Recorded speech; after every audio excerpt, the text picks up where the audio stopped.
Alerta vermelho. Capítulo 7. Vila Leopolda. Aquelas palavras mudaram minha vida. Fiz o que me mandaram, voltei para Londres e imediatamente comecei o trabalho de investir os 25 milhões de dólares da Salomon Brothers. Infelizmente, como se tratava da Rússia, eu não poderia simplesmente ligar para meu corretor. Ainda nem havia um mercado de ações no país. Se eu quisesse investir, teria que achar os caminhos à medida que avançasse.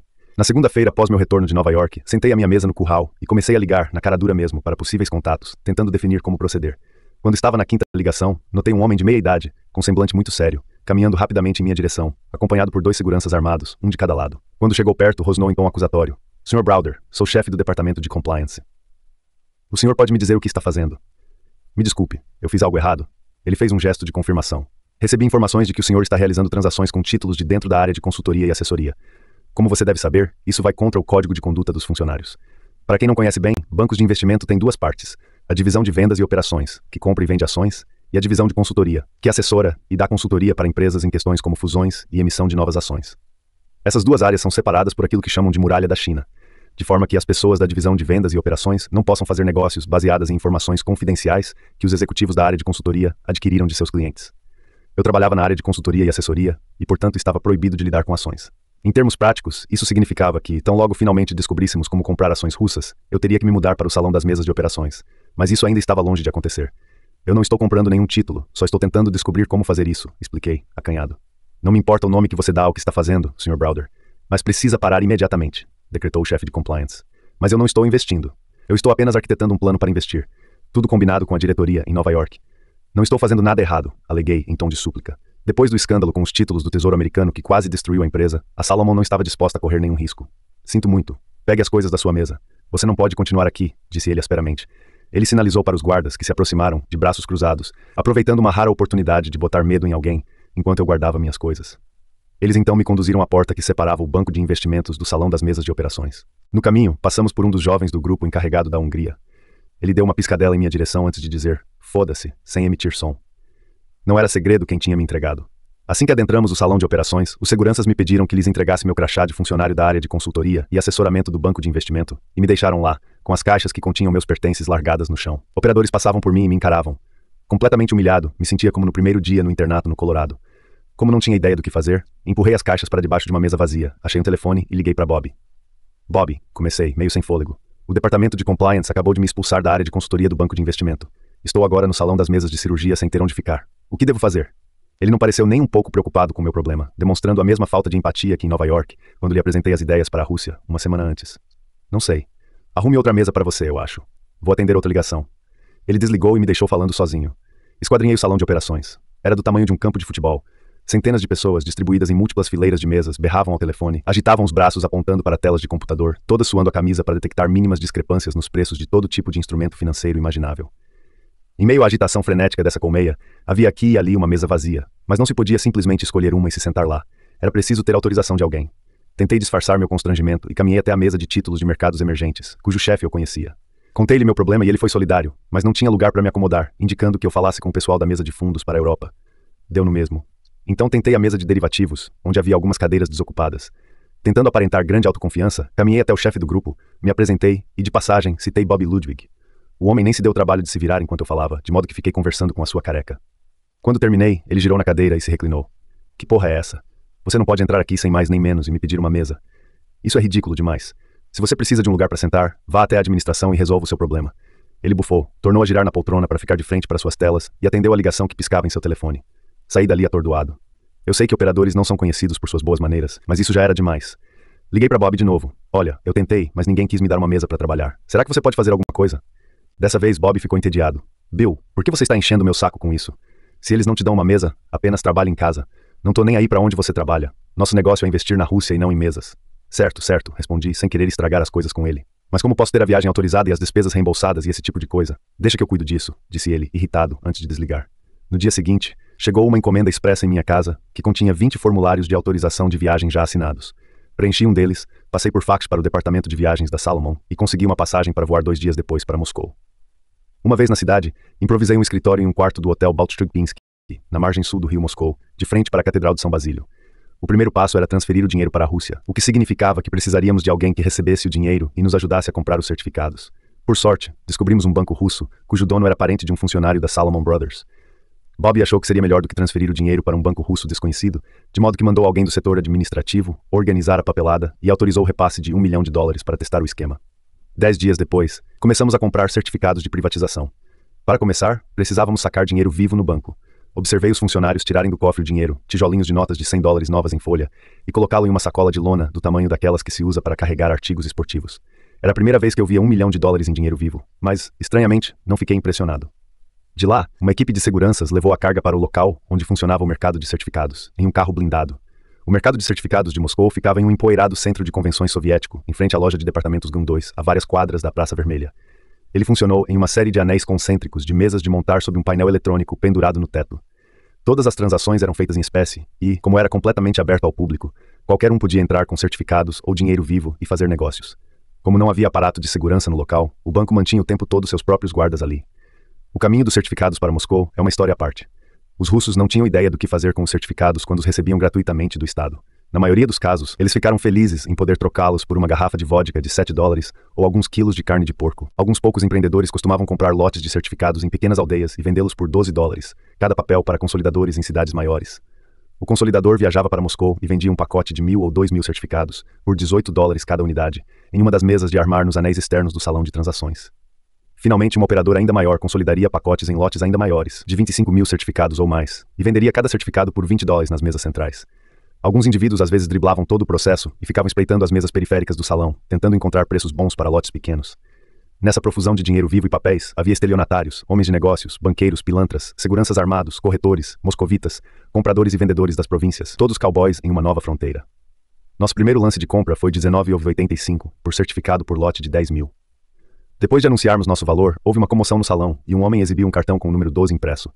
Segui os funcionários do banco e os guardas até a mesa de número 12, onde nosso time apresentou o dinheiro e o pessoal da mesa mostrou os certificados. Os vendedores pegaram nossos tijolinhos de $10.000 em notas de 100 e os colocaram um por um na máquina de contar, que girou e girou até parar em 198.000 quinions. Ao mesmo tempo, 2 pessoas do nosso grupo estavam inspecionando os certificados em busca de fraudes. Mais ou menos meia hora depois, a transação foi concluída. Levamos os certificados para nosso carro blindado e o vendedor número 12 levou o dinheiro para o dele.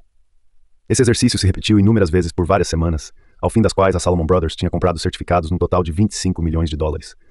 Mas isso foi apenas a primeira parte da batalha. Depois disso, precisávamos investir os certificados em ações de companhias russas, o que era realizado nos chamados leilões de certificados. Esses leilões eram diferentes de qualquer outro, porque os compradores só saberiam o preço que estavam pagando depois que o leilão terminasse. Se apenas uma pessoa comparecesse com um único certificado, o lote inteiro de ações que estava sendo leiloado poderia ser trocado por aquele único certificado. Por outro lado, se a população inteira de Moscou aparecesse com todos os seus certificados, o lote de ações acabaria sendo dividido igualmente entre cada um dos certificados apresentados no leilão.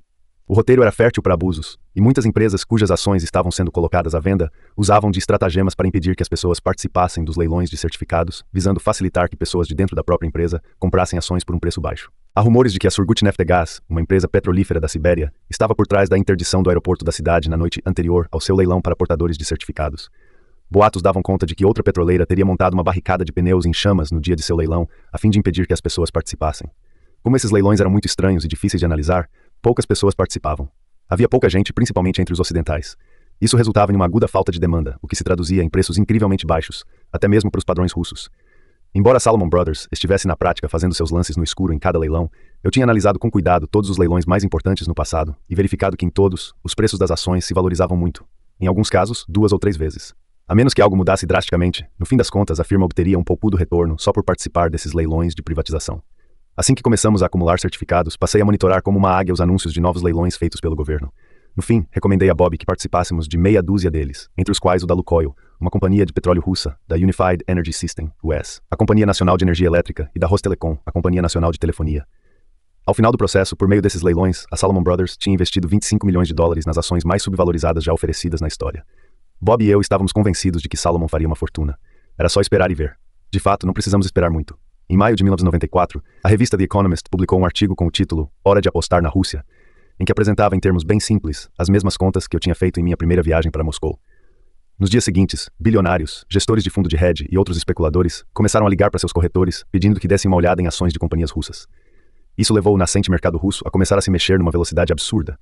Em um curto espaço de tempo, nossa carteira de $25 milhões passou a valer 125 milhões. Tínhamos lucrado 100 milhões. Com esse sucesso, me transformei numa espécie de herói local no salão de operações da Salomon Brothers em Londres, onde finalmente tinham me dado uma mesa para trabalhar. Os mesmos amigões, que haviam parado de me convidar para almoçar e sair para beber, agora faziam fila em frente à minha mesa todas as manhãs antes de eu chegar, na esperança de eu lhes jogar algumas migalhas para ajudá-los a multiplicar por 5 o valor de seus investimentos no mercado de ações russo. Nas semanas seguintes, os executivos de vendas institucionais mais importantes da Salomon também começaram a aparecer, perguntando se eu toparia me encontrar com seus principais clientes. Bill, você me faria um imenso favor se viesse fazer uma apresentação do que está acontecendo para George Soros. Ou Bill, Julian Robertson III gostaria muito de ouvir suas considerações sobre o mercado russo. Ou ainda, Bill, será que você poderia dedicar um tempinho a Sir John Templeton? Claro que eu poderia. Era ridículo. Lá estava eu, um vice-presidente 5 de apenas 29 anos, sendo procurado pelos mais importantes investidores do mundo para ouvir o que eu tinha a dizer. Viajei de primeira classe pelo mundo inteiro com despesas pagas pela Salomon Brothers. Estive em São Francisco, Paris, Los Angeles, Genebra, Chicago, Toronto, Nova York, Bahamas, Zurique, Boston. Depois de quase todas as reuniões, ouvi a pergunta: Bill, você poderia administrar alguns investimentos para nós na Rússia? Eu não tinha uma resposta pronta. Naquele momento, nossa mesa estava montada para administrar somente o dinheiro da própria companhia e não poderia aceitar capital de fora. Não sei, respondia. Deixe-me falar com os chefes para ver se eles nos autorizam. Esse tipo de decisão não estava nas mãos de Bob. Ele de terno era o melhor operador da empresa, mas não tinha autoridade para decidir sobre esses assuntos organizacionais. Por isso, assim que voltei para Londres, procurei o chefe do departamento de vendas e mercado em sua sala e tratei de lhe vender a ideia. Diferentemente da minha experiência anterior, quando ninguém queria nem ouvir falar de Rússia, ele me recebeu de maneira muito mais calorosa.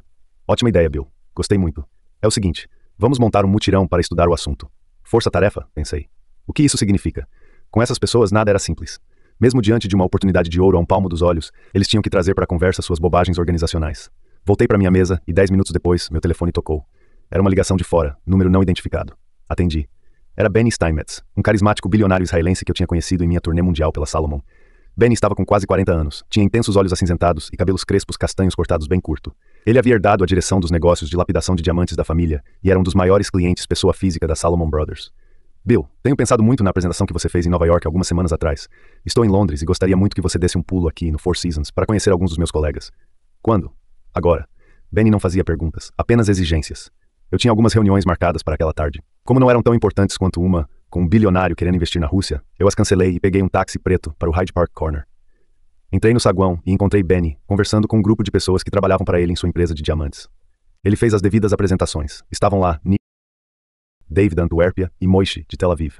Mal sentamos, sem gastar tempo com conversa fiada, Benny disparou. Bill, acho que deveríamos montar um negócio juntos. Fiquei lisonjeado por uma pessoa tão rica quanto Benny reagir com tanto entusiasmo à minha ideia, mas depois de olhar para ele e seus colegas que negociavam diamantes, concluí que em hipótese alguma eu poderia ser sócio de uma turma tão heterogênea. Antes que eu dissesse qualquer coisa, Benny prosseguiu. Eu entro com os primeiros 25 milhões. O que você acha? Isso me fez pensar um pouco. Parece interessante. Que tipo de estrutura você imagina para o negócio? Ele e seu pessoal se lançaram num discurso longo e confuso que mostrou que eles não sabiam quase nada sobre gestão de recursos. Tudo o que sabiam era que tinham dinheiro e queriam mais. Ao fim da conversa, eu estava ao mesmo tempo animado e decepcionado. Saí do hotel pensando que era exatamente isso que eu gostaria de fazer, mas essas eram exatamente as pessoas menos adequadas para isso. Passei o resto do dia e a noite inteira remoendo esse dilema na cabeça. Se você montasse um negócio sozinho, precisaria de capital inicial. Por outro lado, não havia a menor possibilidade de uma parceria com Benny e seus amigos dar certo, porque nem eles nem eu tínhamos qualquer experiência no negócio de gestão de recursos. Em última análise, eu teria que recusar a proposta de Benny. Liguei para ele na manhã seguinte e me preparei para a difícil perspectiva de dizer não ao bilionário. Benny, sua oferta é realmente tentadora, mas infelizmente, não posso aceitá-la. Sinto muito, mas preciso de um sócio que conheça bem o segmento de gestão de recursos. Apesar de bem-sucedido, esse não é o seu ramo. Nem o meu, claro. Espero que você entenda. Não é comum as pessoas dizerem não a Benny Steinmetz. Sem nenhum traço de decepção, ele disse. Claro que entendo, Bill. Se você precisa de alguém com experiência em gerenciamento de recursos, então vou trazer para o negócio alguém com experiência em gerenciamento de recursos. Fiquei aflito com essa resposta. Imaginei que ele voltaria com um primo de alguma corretora pequena e me deixaria em uma posição ainda mais constrangedora de ter que dizer não pela segunda vez. Mas 20 minutos depois ele ligou de volta. Bill, e o que você acha de Edmond Safra entrar no negócio com a gente? Edmond Safra. Ele era o dono do Republic National Bank de Nova York e seu nome era como ouro no mundo da gestão de ativos. Se Edmond Safra entrasse no negócio, seria como ganhar na loteria. Sim, isso resolveria o problema. Estou muito interessado, Benny. Ótimo, vou marcar uma reunião. Na mesma tarde ele ligou novamente. Está tudo acertado. Vou ir para Nice e esteja no cais do Carlton em Cannes amanhã ao meio-dia. Mas preciso trabalhar amanhã, pensei. Benny, será que podemos fazer isso em algum dia da semana que vem, para que eu possa... Safra está pronto para encontrá-lo amanhã, Bill. Benny interrompeu, irritado. Você acha que é fácil conseguir uma reunião com ele? Não, claro que não. Tudo bem, estarei lá. Comprei uma passagem e na manhã seguinte coloquei um terno, fui direto para o aeroporto de Heathrow e fiz o check-in no voo das 7h45 para Nice. Antes de embarcar, liguei para a mesa de cirurgia, simulei uma tosse e disse que precisaria ficar de folga naquele dia. Cheguei a Nice e, seguindo as instruções de Benny, peguei um táxi para o Carlton Hotel, em Cannes. O carregador achou que eu faria o check-in, mas eu apenas perguntei como chegar ao pier. Ele apontou para o outro lado do Boulevard de La Croisette, em direção a um longo atracadouro cinza, que se estendia para bem além da praia, invadindo o azul do Mediterrâneo. Atravessei a rua, os olhos meio fechados devido à claridade do sol. Eu havia esquecido os óculos escuros na nublada Londres, e subi no pier. Andei pelas tábuas de madeira, passando por gente bonita, bronzeada, com trajes de banho. Estava completamente deslocado em meu terno escuro de lã e com minha pele branca como neve. Ao chegar na ponta do pier, eu estava suando. Olhei meu relógio, 11h55. Alguns minutos depois, notei uma lancha reluzente se aproximando, vindo do oeste. Conforme ele se aproximava, vi que era Benny. Ele diminuiu a velocidade da embarcação. Um Sunseeker azul e branco de 45 pés, até parar na ponta do pier, então gritou: "Suba aqui, Bill!" Vestido como um legítimo playboy da Côte d'Azur, Benny usava camisa cor de pêssego e calça de linho branca. O contraste entre nós não poderia ser mais gritante. Tentando me equilibrar, embarquei. "Tire os sapatos", mandou ele. Obedeci, revelando minhas meias pretas, que subiam até a canela. Benny manobrou a lancha, se afastando do pier, e, assim que saímos da faixa de navegação com restrição de velocidade, ele acelerou fundo. Tentei falar sobre a reunião e Safra, mas o barulho do motor e do vento estava tão alto que seria impossível. Navegamos em alta velocidade por meia hora para o leste em direção a Nice, contornando a Península Antibes e cruzando a Baía des Anges antes de chegar ao porto de Villefranche-sur-Mer. Benny conduziu o barco até um ancoradouro, amarrou a lancha e teve uma rápida conversa em francês com o oficial-chefe do porto sobre permanecer atracado à tarde. Quando terminou, fomos até o estacionamento, onde uma dupla de seguranças armados nos conduziu até uma Mercedes preta. O carro foi subindo pelas estradinhas sinuosas até um dos pontos mais altos de Villefranche. No fim, adentramos o vasto terreno de uma residência particular. Eu soube depois que chegou a ser a casa mais cara do mundo, Vila Leopolda. Parecia muito com o Palácio de Versalhes, com a diferença de que dezenas de guarda-costas do Mossad em uniforme preto de ataque patrulhavam a área portando Uzis e pistolas Sig Sauer. Saímos do carro e, conduzidos pelos seguranças, atravessamos um jardim colorido, onde havia uma fonte cercada por ciprestes italianos pontudos. Chegamos a uma grande sala ricamente ornamentada com vista para o mar. As paredes eram cobertas de quadros a óleo do século XVIII com molduras douradas de madeira. Um imenso lustre pendia do teto. Safra não estava lá, o que não me surpreendeu. Eu havia aprendido que, de acordo com a etiqueta dos bilionários, os convidados chegavam, eram acomodados e deveriam estar prontos para começar a reunião antes de o bilionário chegar, de forma a não desperdiçar seu tempo. Como Benny estava abaixo do nosso anfitrião na hierarquia dos bilionários, ele também foi submetido a esse código. 15 minutos depois, Safra entrou e nos levantamos para cumprimentá-lo. Era um homem baixinho, careca, de rosto rechonchudo, bochechas rosadas e um sorriso acolhedor. "Olá, Sr. Browder", disse ele, com sotaque acentuado do Oriente Médio. "Por favor, sente-se. Eu nunca o tinha visto antes, nem mesmo em fotos. Mas ele não se parecia em nada com o arquetípico dono do mundo, de queixo quadrado e cara de mal, que habita a imaginação da maioria das pessoas. À vontade, vestia calça marrom clara e uma elegante camisa italiana feita à mão. Não estava de gravata. Se para se sentirem seguros, os Chips e Winthrops da vida se fantasiavam com ternos bem passados, suspensórios vermelhos e Rolex, um homem como Safra não dava nenhuma importância a essas coisas. Ele era a versão original, genuína. Benny fez um breve preâmbulo e em seguida iniciei minha apresentação padrão. A atenção dele era fugidia e a cada 5 minutos mais ou menos ele recebia uma ligação ou fazia uma pergunta que não tinha nada a ver com o assunto em pauta. Ao fim da reunião, eu havia sido interrompido tantas vezes que não estava seguro de que ele havia retido alguma informação. Quando terminei, Safra se levantou, indicando que a reunião havia chegado ao fim. Então me agradeceu e desejou boa viagem. Ponto final. Um dos assistentes de Safra chamou um táxi para me levar ao aeroporto, e enquanto eu esperava na entrada de carros feita de cascalho, Benny disse: "Achei que deu tudo certo." "Sério?" "Eu não achei. Eu conheço Edmund. Deu tudo certo, sim." Pontuou, tranquilizador. O táxi chegou, eu entrei e fui para o aeroporto. Na sexta-feira seguinte, aconteceria a reunião da Força-Tarefa de Salomão. Ao chegar ao trabalho, fui direto para a sala de reuniões do conselho. Fiquei surpreso que eles tivessem reservado um espaço tão grande. Perto das 10 da manhã começou a encher e em 15 minutos, 45 pessoas já haviam entrado. A maioria das quais eu nunca tinha visto. Ali estavam diretores executivos sênior, diretores executivos, diretores, vice-presidente sênior e eu. Quando a conversa engrenou, eclodiu uma grande discussão sobre quem receberia o crédito econômico por essa nova frente de negócios russa. Era como assistir a uma luta de MMA. Impressionante como pessoas que não tinham nada a ver com essa oportunidade de negócios na Rússia eram capazes de apresentar argumentos tão persuasivos de que tinham direito a receber uma parcela dos ganhos futuros. Eu não tinha a menor ideia de quem venceria essa briga, mas tinha certeza absoluta de que o grande perdedor seria eu. A reunião me deixou tão chateado que passei várias noites sem dormir direito. Eu não tinha trazido lucros de 5 vezes o meu salário para a empresa. Eu gerara resultados 500 vezes maiores que meu salário e não permitiria que alguns funcionários picaretas tirassem esse negócio de mim. Eu tomei minha decisão. Na segunda-feira seguinte à da reunião, cheguei ao trabalho, respirei fundo, entrei na sala do chefe de vendas e operações e pedi demissão. Eu disse a ele que iria para Moscou para montar minha própria empresa de gestão de investimentos. Seu nome seria Hermitage Capital. Anotações de rodapé. 1. Atividade cujo objetivo é manter a empresa em conformidade com leis e regulamentos externos e internos, bem como manter o respeito às normas e procedimentos da companhia. 2. GAM era uma importante loja de departamentos. 3. Fundador da Tiger Management Corp., um dos fundos de hedge mais bem-sucedidos do mercado. 4. Fundador da Templeton Asset Management, uma das maiores companhias de fundo mútuo do mundo. 5. Se o título parece imponente, cabe esclarecer que havia mais vice-presidentes do que secretárias na Salomon.